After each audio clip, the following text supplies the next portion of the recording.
Bien, buenas tardes. Empezamos nuestra última clase del curso, nuestra clase de repaso. Eh, Como veo que hay asistentes, lo primero es preguntarles si tienen alguna duda y empezamos por ahí. Si no, pues yo tengo una pequeña presentación que es la que tengo ya en pantalla y que voy a utilizar para repasar los temas pues más, digamos, más interesantes o más eh, fácilmente adaptables a un caso práctico como el que van a tener ustedes en el examen.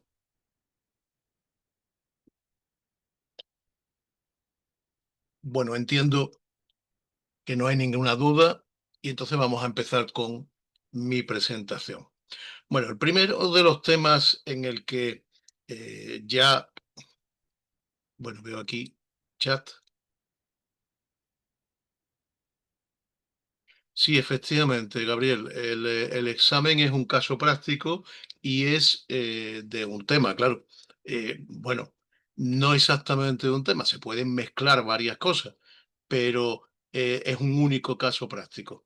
Imagínense ustedes que lo que les planteo es pues una financiación de un proyecto y en ella pues puede haber un contrato de leasing, un contrato de factoring, puede haber un contrato de préstamo, puede haber, bueno, distintos contratos bancarios.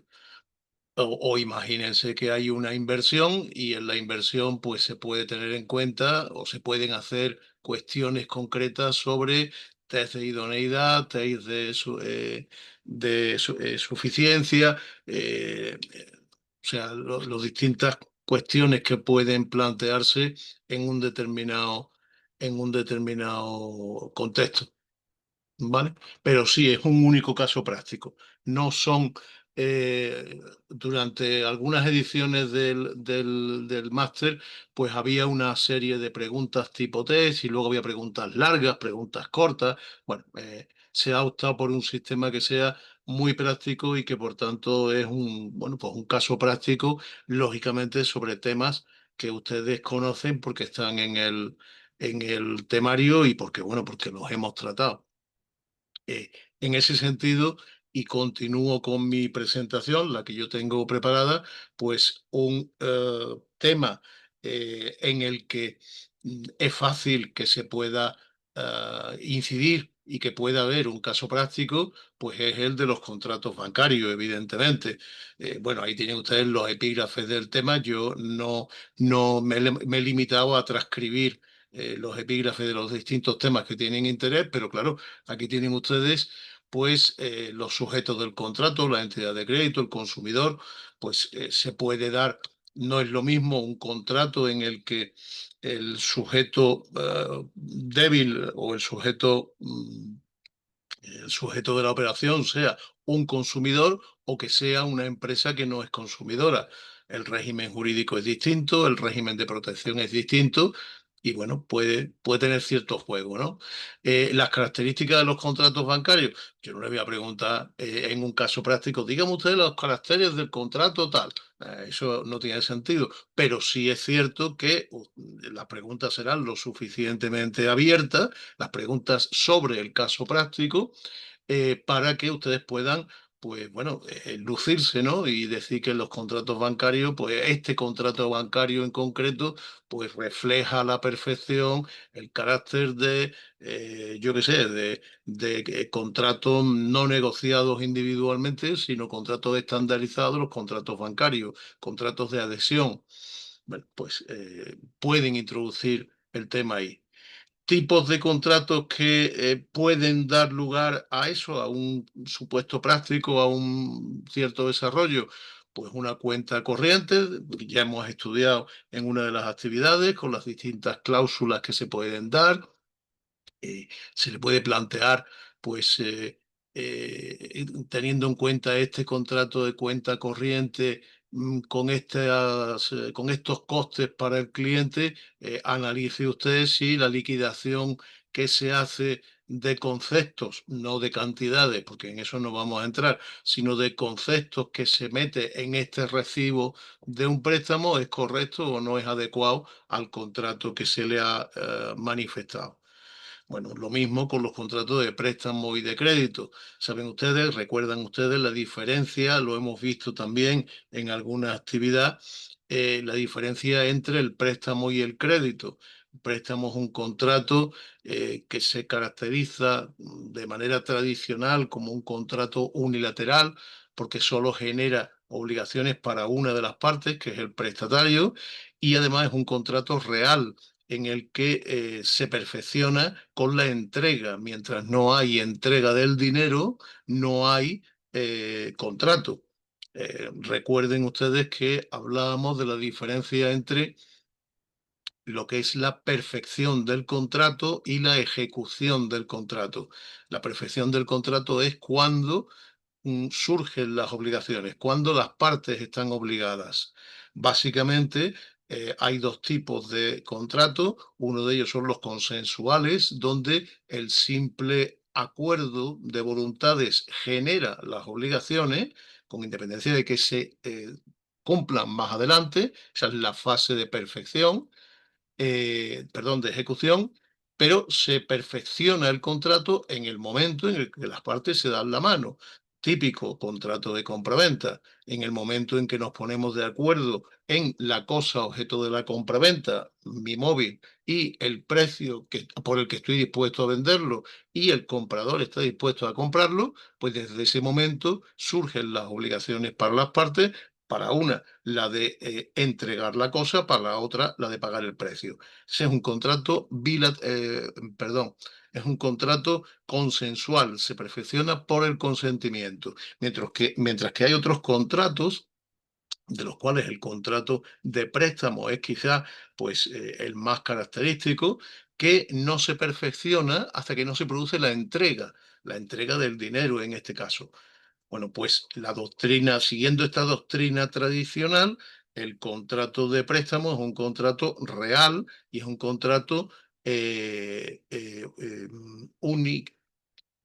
unilateral, porque solo genera obligaciones para una de las partes, para el prestatario, porque únicamente se perfecciona cuando se produce la entrega y a partir de ahí la única obligación que existe es la de devolver el dinero prestado y la obligación accesoria del pago de intereses. Frente a este contrato de préstamo, que es el tradicional, el préstamo del derecho romano, está el contrato de crédito. El contrato de crédito es un contrato típicamente empresarial. Es muy raro que haya un particular que quiera una cuenta de crédito. Es muy raro y las entidades financieras no suelen aceptarlo. Eh, yo les voy a poner ahora un ejemplo de una excepción, pero bueno, le digo, no es lo normal. Lo normal es que el contrato de crédito sea para un empresario, para un profesional, precisamente por su caracterización. En el contrato de crédito no se entrega dinero por el banco, sino que el banco lo único que hace es poner a disposición del cliente el dinero en la forma, en la cuantía y en las condiciones que se hayan pactado. Ejemplos de particulares que tienen contratos de crédito. Pues las tarjetas de crédito. Las tarjetas de crédito no es ni más ni menos que un disponible que tiene un particular para disponer de una hasta un determinado importe de dinero. Lo que pasa es que ese importe tiene que disponerlo, pues normalmente mediante la compra de productos o servicios en otras empresas. Esa es la tarjeta de crédito, pero les puedo poner otro ejemplo. Yo lo diseñé hace muchos años para un cliente muy particular que era, pues, eran 4 o 5 familiares, hijos de una persona mayor que necesitaba dinero porque no tenía suficiente con su pensión para vivir. Entonces lo que hacían era, los hijos pedían un préstamo, un crédito con un importe máximo de X dinero mensual, y ese dinero era el que podían disponer caso de que les fuera necesario para complementar los ingresos de la persona mayor. Con lo cual ya les digo, el crédito no es normalmente un contrato propio de particulares, pero sí puede darse en algún momento. El contrato de descuento bancario, pues de descuento bancario o de descuento cambiario, se los recuerdo, es un contrato en el que eh, se anticipa el importe de un crédito cuyo vencimiento es a futuro, un crédito contenido en un documento cambiario. Por eso se habla de descuento cambiario. Yo tengo un pagaré a mi favor que vence dentro de 2 meses por importe de X y yo necesito liquidez y me voy al banco para que me lo descuente. Quiere decir, yo le cedo el crédito, el banco me adelanta el dinero, me descuenta su comisión, por eso se llama descuento, y yo le cedo el crédito, pero salvo buen fin, que significa que si cuando llegue el vencimiento y lo presenta al cobro al obligado cambiario, este no atiende el pagaré, en tal caso puede dirigirse contra mí y seré yo quien tenga que pagar al banco el importe del descuento y seré yo quien después tenga que exigir a quien me entregó el pagaré el importe del crédito. Ese es el descuento cambiario. ¿Cuándo se utiliza el descuento cambiario? Bueno, pues hay determinadas empresas que utilizan mucho, por ejemplo, las empresas promotoras que venden a plazos. Saben ustedes que se vende un piso sobre planos el comprador acepta letras de cambio o pagarés o libre a pagarés con plazos mensuales durante 2 años. Pues se supone que eso es lo que el promotor va a financiar la obra. Pero si necesita liquidez y quiere no esperar a los vencimientos de cada uno de los pagarés, pues puede irse al banco y hacer un descuento. Eh, Sí, lo que pasa es que el factoring, o sea, la diferencia está en que, primero, que el descuento solo se aplica a títulos valores, es decir, cheque, pagaré, letra de cambio. Cheque no, porque el cheque tiene vencimiento a la vista, con lo cual el cheque no se puede, no es un crédito que venza en el futuro y por tanto no se puede adelantar su cobro. Luego nos restringimos a pagarés y letras de cambio. En el factoring, en realidad, lo que le encargamos a la empresa de factoring es que se encargue de presentarlo al cobro y cobrarlo. Y podemos pedirle también que nos adelante el dinero o no. El factoring es un concepto mucho más amplio en el sentido de que implica pues mucho más tipo de servicios por parte de la entidad de factoring. Este es un contrato que aunque en rigor solamente se aplicaba a las empresas y era para títulos valores, después se ha ido normalizando y existen otras cesiones de créditos futuros que se hacen de distinta manera y por distintas vías a favor de entidades financieras. Por ejemplo, piensen ustedes en una comunidad de propietarios que va a poner un ascensor y necesita hacer una obra por importe 100.000 euros. Se va a financiar con las cuotas de los vecinos, que van a ser de los próximos 2 años una cuota extraordinaria de tantos euros al mes. Bueno, pues como la comunidad no quiere esperar a tener el dinero, se puede ir a un banco y le puede ceder los créditos futuros contenidos en esos recibos que va a emitir a cargo de los vecinos, le anticipan el dinero y con ese dinero pues acomete la obra. Ya le digo que la cesión de créditos futuros en la actualidad pues está mucho más extendida que el simple descuento cambiario, que era algo pues bueno, muy tradicional y muy exclusivo de comerciantes. No era tampoco un tipo de operación que se diera mucho.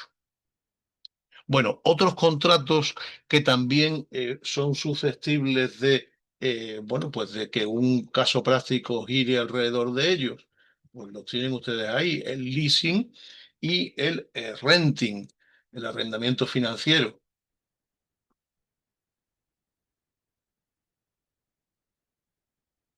Ya les decía que un supuesto pues muy habitual, que puede darse, que en otras convocatorias de este máster se ha dado y que también da juego es, voy a montar un negocio y voy a comprar maquinaria. ¿Cómo financio la maquinaria?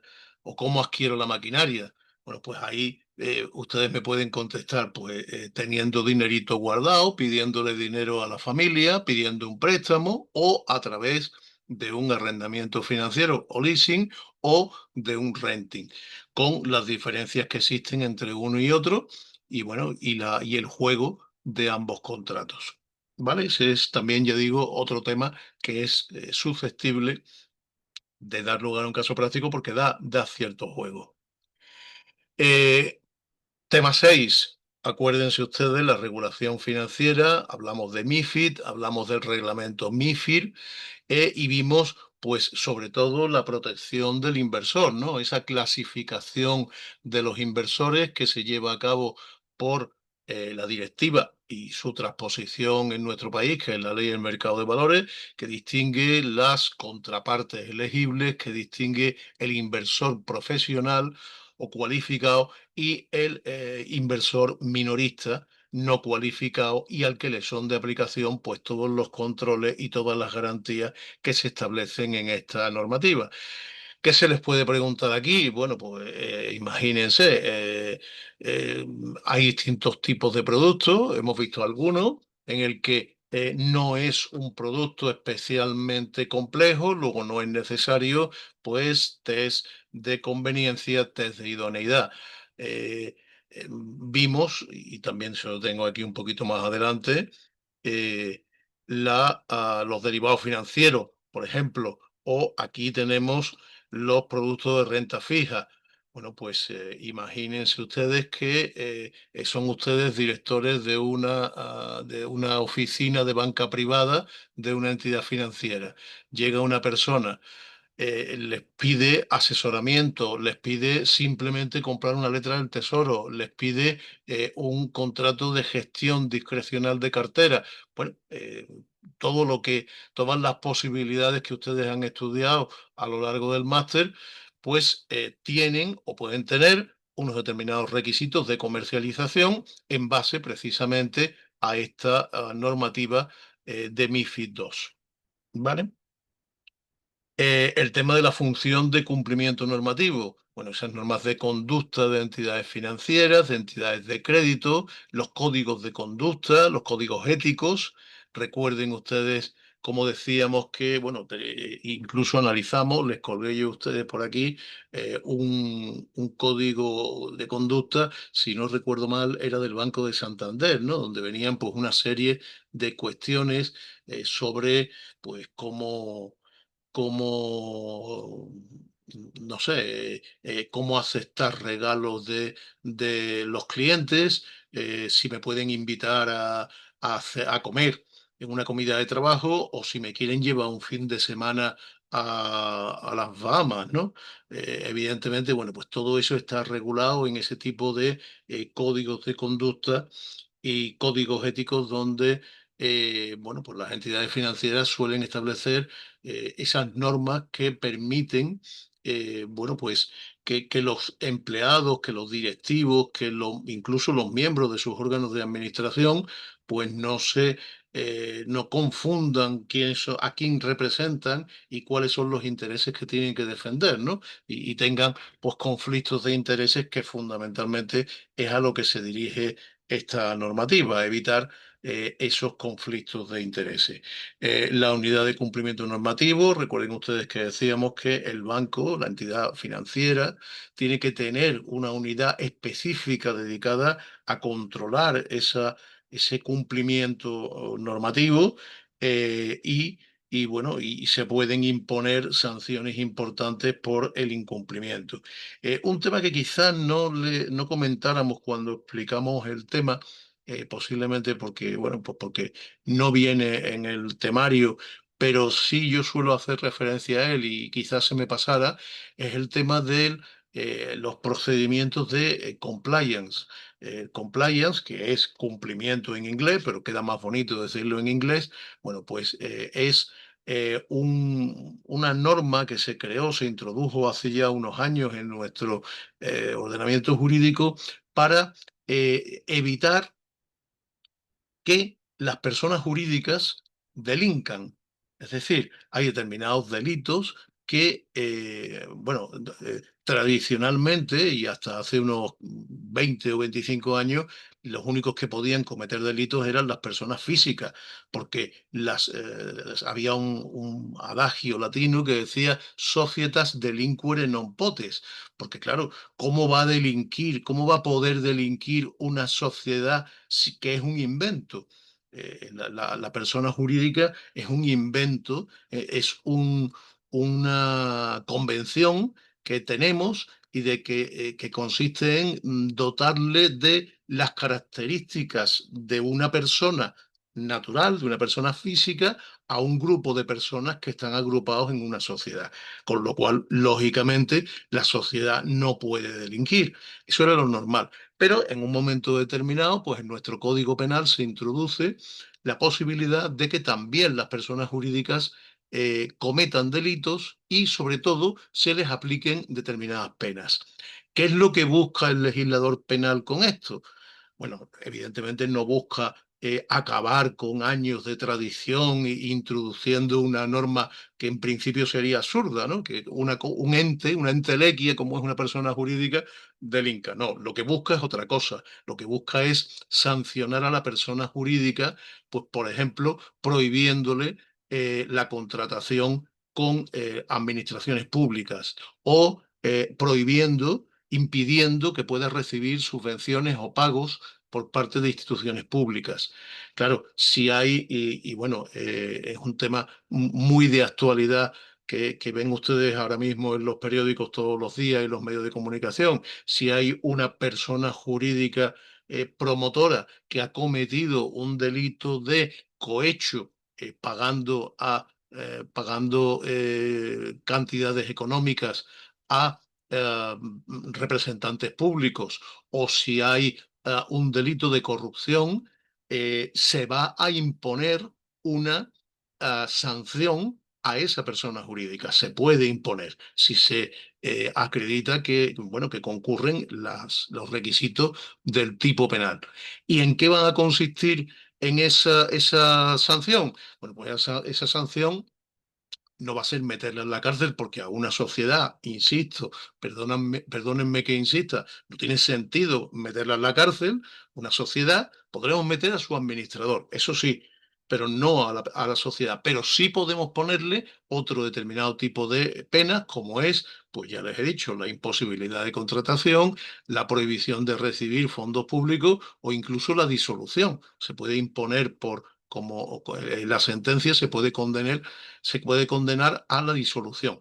Bueno, como contrapartida a esa normativa tan dura para las personas jurídicas, porque claro, si imagínense ustedes, y permítanme ponerle nombre y apellido, si Acciona, que es la que parece que está por ahí en la prensa, ha cometido un delito, tendrá que haberlo cometido alguien. ¿Quién es ese alguien? Pues en principio ese alguien es el máximo representante, que es el presidente del Consejo de Administración o el consejero delegado. Ahora bien, no parece justo que al consejero delegado de una sociedad se le imponga una pena por un delito de algo que quizá no ha conocido ni ha podido conocer. ¿Cómo se salva eso?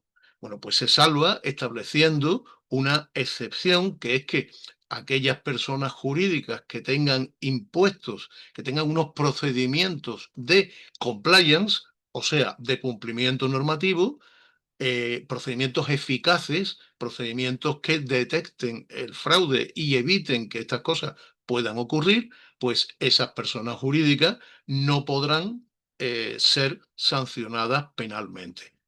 Podrán ser sancionadas civilmente, todo lo demás, pero penalmente no. Con lo cual, la función de cumplimiento normativo, que inicialmente estaba prevista solo para el sector financiero y para evitar esos esos conflictos de intereses entre la propia entidad financiera y el cliente, se ha extendido para proteger a las personas jurídicas y a los administradores de esas personas jurídicas frente a la comisión de actuaciones delictivas por parte de sus subordinados.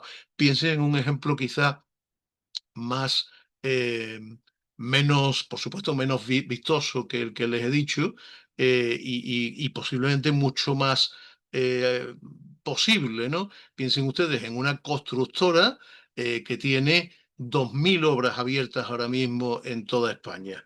Y resulta que en una de ellas, pues ocurre un accidente laboral y muere un obrero. Bueno, pues cuando muere un trabajador en un accidente laboral, se suele abrir un procedimiento penal por si hubiera incumplimiento de medidas de seguridad, porque hay un delito que es el delito contra la seguridad de los trabajadores si no se cumplen esas medidas de seguridad. Desde luego, al que se intenta acusar siempre es al responsable de la obra, de esa obra en concreto. Pero también lo normal en los tribunales es que se intente meter a los administradores de la compañía.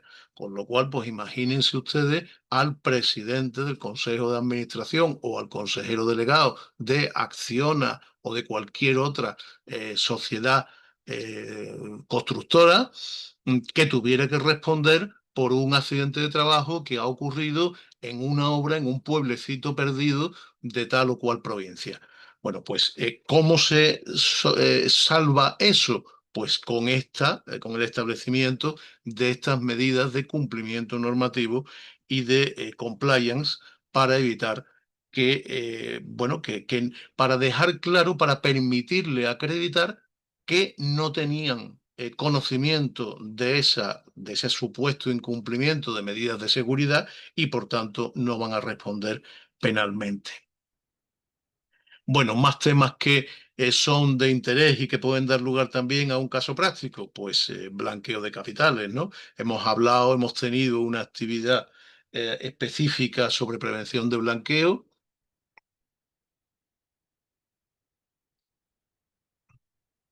Perdonen ustedes, pero si ya normalmente bebo mucha agua durante la clase, un día como hoy, pues imagínense el calor que hace, ¿no? Recuerden que yo les hablo desde Sevilla, donde ayer o antes de ayer, no, les digo, ayer yo salí de casa a las 9:30 de la noche y el termómetro del coche marcaba 38 grados. O sea que imagínense el fresquito que estamos teniendo. Bueno, les decía que otro de los temas que eh, es susceptible de un supuesto práctico es el tema de prevención del blanqueo. Esas medidas de diligencia debida, esas medidas reforzadas de diligencia debida y esa diferenciación, esa distinción entre paraísos fiscales por un lado, países con deficiencias estratégicas en materia de prevención del blanqueo de capitales. Por último, la inversión financiera y los distintos productos de renta fija. Recuerden ustedes que yo les distinguía entre los productos de renta fija y renta variable porque tienen naturaleza jurídica distinta, no ya porque su retribución sea fija o variable, sino porque tienen distinta consideración. El producto de renta fija es un empréstito, es un préstamo que hace el inversor a la sociedad emisora del producto, de un bono, una participación, una obligación, ¿vale? Esos son los productos de renta fija, mientras que los productos de renta variable, en ellos el inversor lo que hace es adquirir una participación en el capital de la sociedad. Lo que hace es comprar acciones de la sociedad. Claro, si tú compras acciones, tú ya no eres un inversor tercero, sino que te conviertes en parte de la sociedad y, por tanto, solo vas a recibir una remuneración. Esa retribución variable solo se va a producir en el caso de que haya beneficios y que además la sociedad acuerde el reparto de los mismos en forma de dividendos. Esa es la diferencia entre productos de renta fija y productos de renta variable. Productos de renta fija, recuerden ustedes, Los hay públicos y privados, pero fundamentalmente, pues públicos, las letras del Tesoro, esas letras del Tesoro que emite el Estado y que son a corto plazo, a 18 meses, mientras que los bonos y obligaciones, pues son a 5, 10, 15, 20, 30 años y que constituyen, ya digo, préstamos que se hacen por el inversor al Estado. Los productos, eh, sí,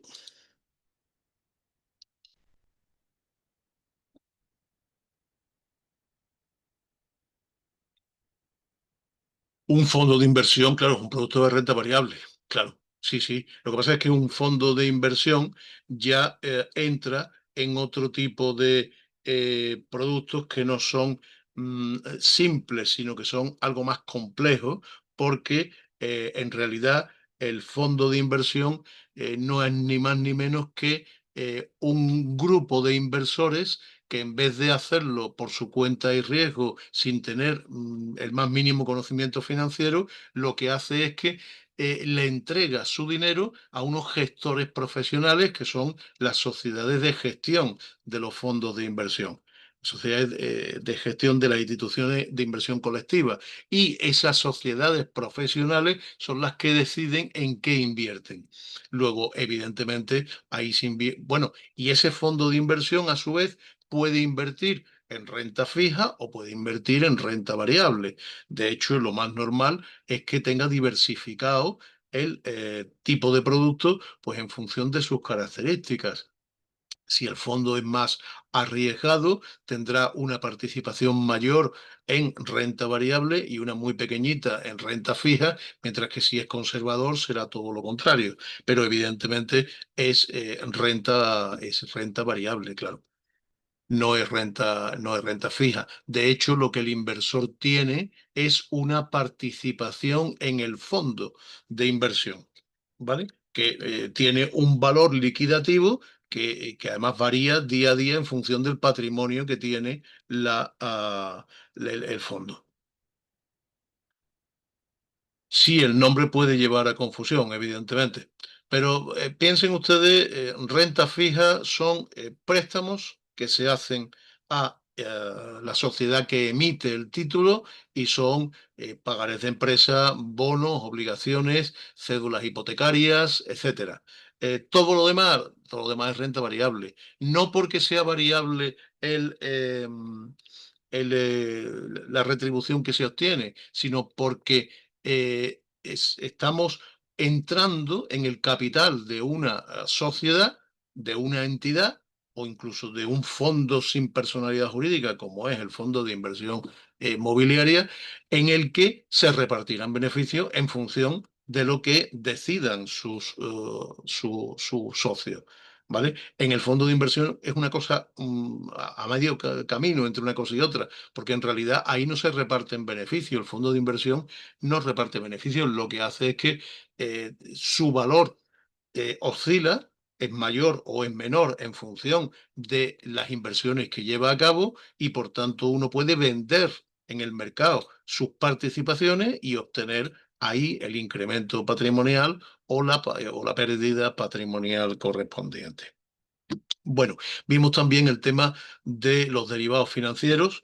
Derivados financieros, recuerden ustedes que eran pues aquellos productos financieros cuya valoración, cuya rentabilidad no depende de sí mismos, sino que depende del funcionamiento de otro. Vimos pues los futuros, los swaps, todos ese tipo de operaciones en las que lo que estamos es jugando es la pura especulación. Eh, Recuerden ustedes el caso de aquel chaval ingeniero, estudiante de ingeniería que yo tuve y que, bueno, que yo tuve como cliente, digo, y bueno, cómo especulaba con las acciones y las opciones sobre acciones y sobre bonos que compraba y que vendía. También les puedo decir, no recuerdo si se lo he contado o no, creo que sí. Yo tuve un socio abogado en mi despacho que me lo encontré un día, pues, muy pensativo, mirando al techo, deprimido, y cuando le pregunté qué le pasaba, pues me dijo que, bueno, que él tenía acciones de Telepizza y que se había equivocado y había comprado, pues, muchísimas más de las que quería comprar. Y entonces, pues yo como ignorante en la materia en aquella época le dije, pues vende. Y me dijo, claro, no puedo vender porque las comisiones son mucho más altas del valor de mi inversión, ¿no? Bueno, pues esas acciones que tenía, en realidad no eran acciones, luego ya me lo explicó con más detalle, eran derivados financieros, porque eran futuros. Él tenía opciones de compra, opciones de venta. No recuerdo qué es lo que era. El caso es que lo pudo arreglar porque pues, a la semana o a los 10 días pues se cambió el consejero delegado de Telepisa en aquel momento, y eso pues hizo subir la cotización y arregló su problema. Esos son los derivados financieros. Yo no soy dueño de las acciones, yo no soy dueño de las obligaciones de Repsol, sino que yo lo que tengo es un derecho a comprar dentro de 6 meses una determinada acción, un determinado bono de otra compañía o de la misma a un determinado precio. Y que la ventaja que tiene es que yo en realidad ejercitaré o no mi opción dependiendo de cómo esté el mercado cuando llegue el momento del vencimiento, cuando llegue la fecha del strike, que se llama. Si en ese momento mi opción es de compra y en ese momento las acciones valen mucho más del precio que yo tengo pactado, pues yo la ejecutaré, mi opción, porque estaré comprando a 10 lo que inmediatamente podré vender en el mercado a 15. ¿Vale? Si no es así, si el mercado está por debajo y lo que yo tengo son opciones de compra, pues no ejercitaré la opción de compra y habré perdido el precio de la opción, ¿vale? Con lo cual mi riesgo pues se delimita mucho. Por último, bueno, pues el tema donde también podemos entrar en alguna cuestión es el tema de la fiscalidad de los productos de inversión. Ya saben ustedes que son o rendimientos del capital mobiliario o bien eh, ganancias o pérdidas patrimoniales, y en ambos casos, bueno, pues el régimen tributario es muy similar, es una base imponible distinta de la base imponible normal, regular del sujeto pasivo, con lo cual no va a tipo marginal, no va al tipo que se aplica en función de los ingresos de la persona, ya que nuestro impuesto es progresivo, sino que va a una base específica con un tipo determinado que es el 19, el 21 o el 23 en función del importe de la ganancia patrimonial o del rendimiento correspondiente. Con lo cual, bueno, pues tiene esa ventaja, no tributa más la venta especulativa de alguien que tiene otros ingresos de otros tipos de ingresos.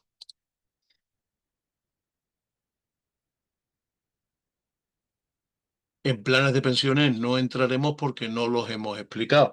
De todas maneras, ya les digo yo que el tema de los planes de pensiones en realidad son rendimientos del trabajo. El rescate de un plan de pensiones lo que hace es tributar como rendimientos del trabajo. Hay una parte que está exenta o que tiene una reducción, creo recordar. Porque en realidad con la inversión en un plan de pensiones lo que hacemos es diferir el pago del impuesto. Hasta hace un par de años se podían deducir hasta 8.000 euros en la base imponible, con lo cual si yo ganaba 100.000 e invertía 8 en un plan de pensiones, pues yo dejaba de pagar por esos 8. Lógicamente, cuando tributaba por esos 8 que he dejado de tributar ahora, pues cuando rescatara el fondo de pensiones, fuese de una sola vez o fuese en forma de pensión vitalicia o temporal o lo que fuera. Ese es el régimen fiscal. Pero ya digo, el tema de planes de pensiones no entra en el temario, no lo hemos explicado, y por tanto se pueden quedar ustedes tranquilos que de eso no cae seguro. ¿Vale? Bueno, con esto prácticamente, pues ya digo, le hemos dado una revisión a todos los temas que pueden ser más susceptibles de un caso práctico, porque ya digo que el examen, bueno, pues es un caso práctico y sobre él pues se harán algunas preguntas en las que podamos ver pues cuáles son sus conocimientos sobre el tema. Mi consejo es que, bueno, tienen ustedes tiempo de sobra. Creo recordar que es 1 hora y media o 2 horas. El supuesto práctico no son supuestos prácticos. Tengan ustedes en cuenta que esta no es una asignatura de matemática donde haya que hacer unos cálculos y tal, sino que es una asignatura de conocimientos jurídicos mínimos, porque tampoco les exigimos saber, pues, ¿y cuál es el porcentaje de no sé qué, no sé cuánto? Eso no es importante y lo pueden consultar ustedes siempre en su vida profesional sin ningún tipo de problema. Lo que necesitamos saber, lo que potenciamos en UNIR es que ustedes sean conscientes de los conceptos principales y sean capaces de aplicar esos conceptos principales a un supuesto de la vida real. Yo por mi parte no tengo más nada que contarles.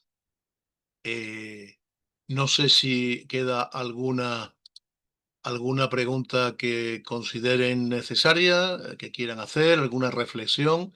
Por lo demás, bueno, pues el curso pasa muy deprisa, son 14 o 15 sesiones las que tenemos y bueno, ha sido un placer pues compartir estos 2 meses largos o 3 meses con ustedes y bueno, y impartir esta materia que a mí me es especialmente grata el impartirlo. No sé si tienen alguna duda.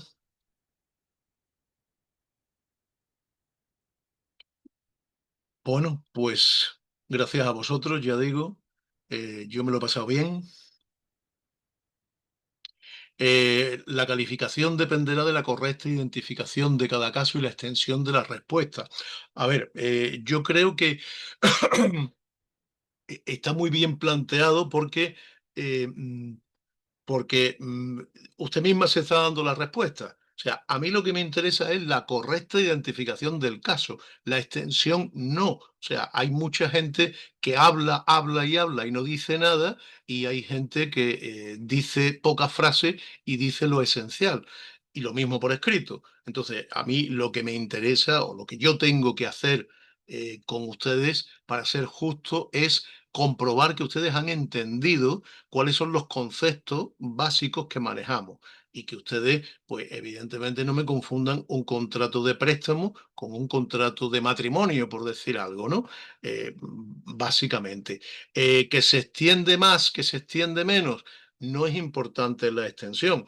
Lo que pasa es que cada caso lleva pues 4 o 5 cuestiones que se le preguntan y claro, y son cuestiones que están preparadas para que ustedes se extiendan. O sea, creo recordar que la extensión que se les permite son 4 o 5 folios o 6. Pues claro, tienen ustedes capacidad de escribir, pero claro, no por escribir cosas que no tengan nada que ver van a sacar mejor nota. Eh, Creo que el tema está claro. Bueno, por supuesto, el de matrimonio es mucho más peligroso, ténganlo ustedes claro, sobre todo porque no es para toda la vida, pero sí es a largo plazo y aunque bueno, cada vez se utiliza menos, ¿eh? Por lo menos aquí en España la tendencia es a muy pocos matrimonios y los que llegan, pues hay una tasa de extinción a los pocos años que supera el 50%. Así que no es como en tiempos de mis padres o mis abuelos, que era para toda la vida y nada más. Pero desde luego es mucho más peligroso que un contrato de préstamo. Al final, al banco no lo conocemos de nada, solo tenemos que pagarle y punto. El matrimonio es mucho más que sí. Bueno, veo que se lo toman ustedes con alegría, que es muy importante, con buen humor. Y nada, les deseo mucha suerte. No les va a hacer falta si ustedes han seguido el curso con cierta asiduidad, han hecho el esfuerzo de estudiar y de revisar los temas y tal, y seguro que van a obtener muy buenos resultados. ¿Vale? Mucha suerte. Ya digo, yo no sé exactamente cuándo son los exámenes. Me suena que la semana del 15 o algo así, o a partir del 15 es cuando tengo que corregirlos, cuando se suben. Pero bueno, yo tendré las calificaciones y la corrección hecha pues lo antes posible para que no, bueno, tampoco. O sea, yo tendré lo antes posible, pero eso hay un día. La UNIR lo tiene fijado en que hay una fecha concreta en la que sube las calificaciones y todo. ¿De acuerdo? Pues nada, buen fin de semana y mucha suerte tanto en el examen como en su vida profesional posterior. Ya nos veremos seguramente en los tribunales de defensa de los trabajos de fin de máster que hagan ustedes pues ya el año que viene o cuando corresponda. ¿Vale? Buenas tardes y muchas gracias a vosotros.